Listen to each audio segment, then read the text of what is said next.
this is what NetGuard looks like. So you can see here's the list of subscribers that we're watching. Here's the signatures. So we have a threat detection center that's constantly updating, keeping up to date on the latest malware and exploits and that type of thing, which is feeding a big database that's looking at all these traffic profiles.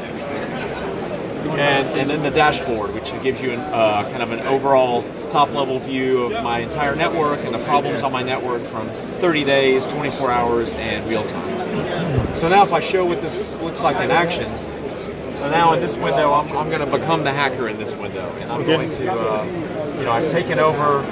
I've found some open ports on this device. I've logged into it, and now I start playing around with the scripts that I found in here.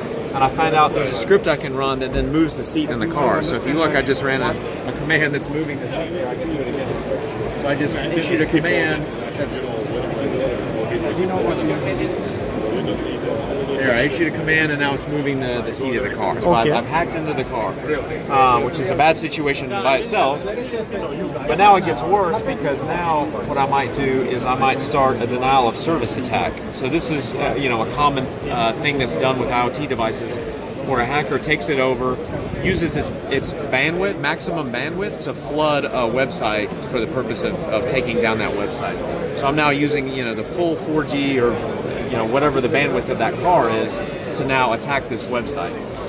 And the poor guy driving the car has no idea any of this is going on, right? It's been taken over. His bandwidth's being used fully for a malicious attack. He doesn't know what's going on, but our system knows what's going on. So if we go back to our system, if we go back to our dashboard, you'll see that there are some alarms that are being generated now on this particular MZ number. So NetGuard has said, hey, that's a problem. We have found that threat. Now it's going to tell Impact, hey, you need to do something about this.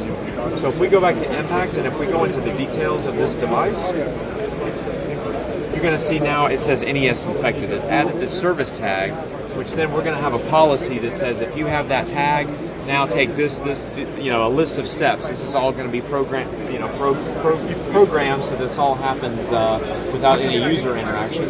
But I'm going to do it manually just so you see what's going on. So I have an operation that's going to fix this problem. I have a firmware update for the modem that's going to fix this problem. So I'm going to issue that firmware update. I'll look at the list of jobs. You can see where you're queuing it up to send it. Now, right off the bat, it might not be a firmware update. Maybe it's a zero-day exploit.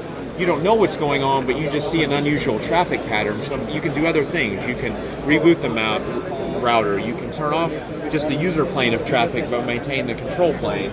But in this case, and eventually once you figure out what's going on, you have an update, you push the update down. But we found we pushed down the update, it's killed the program, and the traffic has stopped. And then, now, back to the poor guy.